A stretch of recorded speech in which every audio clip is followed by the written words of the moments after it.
শোকাবহ আশুরায় শত্রুর মুখে চুনকালি দিলেন আলী খামেনি, প্রায় 1 মাস পর দেখা দিলেন জনসম্মুখে। সত্য হলো গুঞ্জন, মাস্কের আমেরিকা পার্টির আত্মপ্রকাশ, সাবেক ঘনিষ্ঠজনের চ্যালেঞ্জ সামলাতে পারবেন তো ট্রাম্প।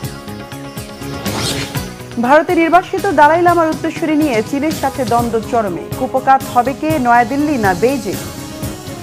অবৈধ বসতি স্থাপনকারী ইসরায়েলি ইহুদিদের আগ্রাসনে নিশ্চিহ্ন হয়ে গেছে পশ্চিম তীরের জর্ডান ভ্যালিতে গড়ে ওঠা ফিলিস্তিনি বেদুইনদের আরেকটি জনপদ। দীর্ঘদিনের সহিংসতা, দখল, নির্যাতন, ঘরবাড়ি ভেঙে গুরুতর নিরাপত্তা হুমকি তৈরি করে এক রাতেই সব ছেড়ে যেতে বাধ্য করা হয়েছে অর্ধশতাধিক বেদুইন পরিবারকে।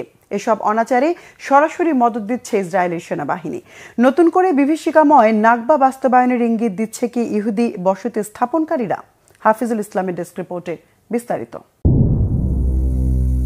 অবৈধ ইহুদি বসতি স্থাপনকারীদের হামলা ও নির্যাতনে ঘরবাড়ি ছেড়ে পালাচ্ছে পশ্চিম তীরের ফিলিস্তিনিরা। ইসরায়েলি সেনাবাহিনীর মদদে নিশ্চিহ্ন হয়ে যাচ্ছে একের পর এক গ্রাম। যেখানে একসময় ছিল মানুষের ঘর, শিশুদের কোলাহল, আজ সেখানে পড়ে আছে টিনের ভাঙা বেড়া আর পোড়া ছাই। ইসরায়েলি দখলদারদের হুমকির মুখে সম্প্রতি উৎখাতের শিকার হয়েছে জর্ডান ভ্যালির অর্ধশতাধিক ফিলিস্তিনি বেদুইন পরিবার। বিশ্লেষকরা বলছেন, পশ্চিম তীরকে পুরোপুরি ইহুদি বসতির আওতায় এনে পাকাপাকি দখল প্রতিষ্ঠার জন্যই এমন ষড়যন্ত্রে মেতেছে ইসরায়েল। পশ্চিম তীরের প্রত্যন্ত অঞ্চলে জর্ডান নদীর কাছে অবস্থিত জর্ডান ভ্যালির এই এলাকাটি তুলনামূলক কম বসতিপূর্ণ। এরপরও অবৈধ ইহুদি বসতি স্থাপন ও ইসরায়েলিদের চালানো ক্রমবর্ধমান সহিংসতায় ভয়ানক বিপন্ন হয়ে উঠেছে স্থানীয় ফিলিস্তিনিদের জীবন। লাগাতার ভয়ভীতি ও নিপীড়নের জেরে তারা বুঝে গেছে এখানে আর টিকে থাকা যাবে না। এটা নতুন নাকবা, জোরপূর্বক উচ্ছেদ। 40 বছর ধরে যারা এসব জমিতে বসবাস করত, সেই বেদুইন পরিবারগুলোকে তাড়িয়ে দেওয়া হচ্ছে। দখলদার ইহুদিরা আমাদের ঘরের মাঝখানে অবৈধ আউটপোস্ট তৈরি করেছে। বেদুইন গ্রামের বহু বছরের পুরনো স্কুলও তারা দখল করেছে। স্থানীয়রা নিজেদের গবাদি পশু ও সন্তানদের নিরাপত্তা নিয়ে ভয় পাচ্ছে। ইহুদি আউটপোস্টের আশেপাশে দলে দলে অবৈধ বসতি স্থাপনাকারীরা জড়ো হতে শুরু করেছে। ইসরায়েলি সেনাবাহিনী তাদের পাহারা দিচ্ছে। আমরা একা, আমাদের রক্ষার কেউ নেই। দখলদার ইসরায়েলিদের চালানো এমন সহিংসতা নতুন কিছু না। বছরের পর বছর ধরে পশ্চিম তীর জুড়ে পরিকল্পিতভাবে আতঙ্ক সৃষ্টি করে যাচ্ছে অবৈধ বসতি স্থাপনকারীরা। কখনো তারা ফিলিস্তিনি স্কুলে হামলা চালায়, কখনো গাড়ি থামিয়ে গুলি ছোড়ে, আবার কখনো বিচ্ছিন্ন করে দেয় পুরো গ্রামের পানি ও বিদ্যুৎ। এসব অন্যায় কখনো থামাতে এগিয়ে আসেনি ইসরায়েলের সেনাবাহিনী। ফিলিস্তিনি বাস্তুচ্যুতদের কান্না কি কখনো শুনবে কেউ? 7 অক্টোবর 2023-এর যুদ্ধের পর থেকে অবৈধ বসতির নির্মাতাদের হিংস্রতা আরও ভয়াবহ হয়ে উঠেছে। আগের চেয়ে অনেক বেশি সহিংস হয়ে উঠেছে তারা। নানাভাবে ভয় দেখিয়ে তটস্থ করে রেখেছে ফিলিস্তিনিদের। ইচ্ছামতো কারো বাড়ির ভেতরে ঢুকে উস্কানি দিচ্ছে, ব্যাপক হারে গবাদি পশু চুরি করছে। এখন সত্যি সত্যি ভয়ের মধ্যে আছে মানুষ। ইসরায়েলি দখলদাররাই এখন পশ্চিম তীরের হর্তাকর্তা। আমাদের পুরনো সব স্মৃতি শেষ হয়ে গেছে। আমরা একসময় যেসব স্বপ্ন দেখতাম, হারিয়ে গেছে সব। আরবি ভাষায় নাকবা মানে বিপর্যয়। 1948 সালে ইসরায়েল প্রতিষ্ঠার সময় লাখো ফিলিস্তিনিকে ঘরবাড়ি থেকে তাড়িয়ে যে জাতিগত বিপর্যয়ের সূচনা হয়েছিল, পশ্চিম তীর জুড়ে এখন চলছে সেটারই আরেক সংস্করণ। ফিলিস্তিনের মাটিতে ইসরায়েলি বসতিগুলোকে জেনেভা কনভেনশনের লঙ্ঘন বলে মনে করে বিশ্বের অধিকাংশ দেশ। অথচ এসব তোয়াক্কা না করে দিনের পর দিন অবৈধ ইহুদি বসতির সংখ্যা কেবল বাড়িয়েই চলেছে ইসরায়েল। এমন চলতে থাকলে আগামীতে হয়তো ফিলিস্তিনের মানচিত্র থেকে চিরতরে হারিয়ে যাবে পশ্চিম তীরের নাম। হাফিজুল ইসলাম, বাংলা ভিশন। গাজা যুদ্ধবিরতি আর জিম্মি মুক্তির প্রস্তাব নিয়ে কাতারের দোহায় সমঝোতা বৈঠকের মধ্যে অন্তত ৭৮ ফিলিস্তিনিকে হত্যা করেছে ইসরায়েলি বাহিনী। আহত অন্তত 350। গাজা যুদ্ধবিরতির জন্য কাতারের দোহায় প্রতিনিধি দল পাঠানোর আগের দিন শনিবার এক বিবৃতিতে ইসরায়েলের প্রধানমন্ত্রী বেনিয়ামিন নেতানিয়াহু বলেছেন, হামাসের শর্ত অগ্রহণযোগ্য। তার দাবি, কাতার, মিশর ও যুক্তরাষ্ট্রের দেয়া গাজা যুদ্ধবিরতি প্রস্তাবে উল্লেখযোগ্য পরিবর্তন চেয়েছে হামাস।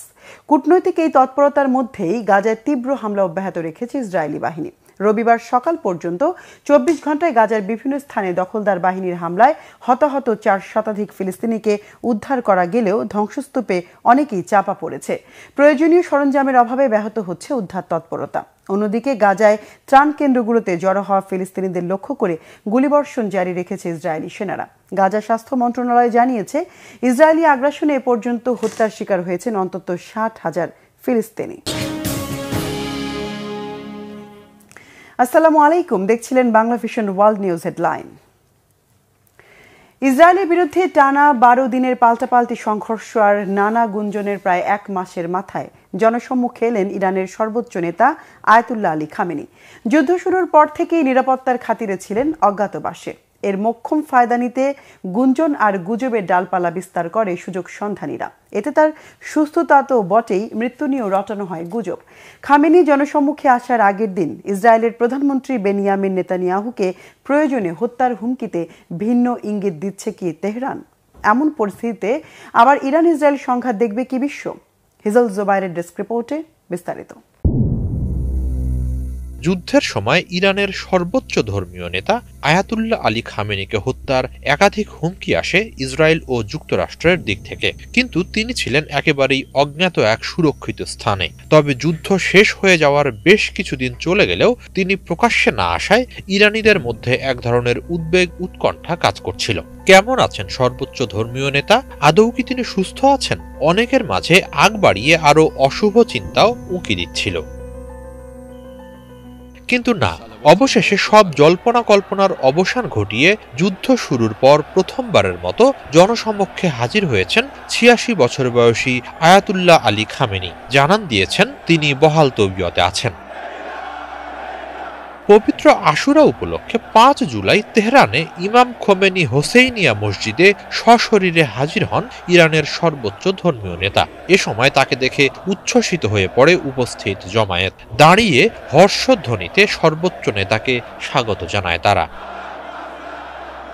আত্মগোপনে থাকলেও আশুরার দিন তিনি জনসমক্ষে আসতে পারেন, অনেকেরই এমন পূর্বানুমান ছিল। সমগ্র মুসলিম জনগোষ্ঠীর কাছে আশুরা তাৎপর্যবাহী হলেও শিয়া জনগোষ্ঠীর জীবনে এর প্রভাব আরও বেশি। ফলে সর্বোচ্চ নেতা প্রকাশ্যে আসার জন্য এ দিনটিকে বেছে নিতে পারেন বলে মনে করা হচ্ছিল। নিরাপত্তার খাতিরে যাচাই বাছাই করা সুনির্দিষ্ট উপস্থিতির সামনেই হাজির হন তিনি। তবে এদিন জনসমক্ষে এলেও সর্বোচ্চ ধর্মীয় নেতা কোনো বক্তব্য দেননি। উপস্থিত জমায়েতের উদ্দেশ্যে হাত নেড়ে ও হাসিতে শুভেচ্ছা বিনিময় করেন তিনি। 13 জুন ইরানে হামলা শুরু করে ইসরায়েল। একের পর এক ইরানের শীর্ষ কর্মকর্তা ও নেতাদের হত্যার ঘটনায় দ্রুততার সাথে খামেনিকে গোপন বাংকারে নেওয়া হয়। তবে মার্কিন প্রেসিডেন্ট ডোনাল্ড ট্রাম্প দাবি করেন, খামেনি কোথায় আছেন যুক্তরাষ্ট্র তা জানে এবং চাইলেই তাকে হত্যা করতে পারে, তবে তা করা হবে না। খামেনিকে হত্যার ব্যাপারে আইডিএফ যে আগ্রহী, যুদ্ধের মাঝেই ইসরায়েলের প্রতিরক্ষা মন্ত্রী ইসরায়েল কাটস সে কথা জানান। সব মিলিয়ে সর্বোচ্চ ধর্মীয় নেতার প্রাণ সংশয়ের গুরুতর ঝুঁকি তৈরি হয়েছিল। ঝুঁকি এখনো আছে বলে মনে করে ইরানের গোয়েন্দা সংস্থাগুলো। এ কারণেই তার নিরাপত্তায় বিশেষ কঠোরতা বজায় রাখা হচ্ছে।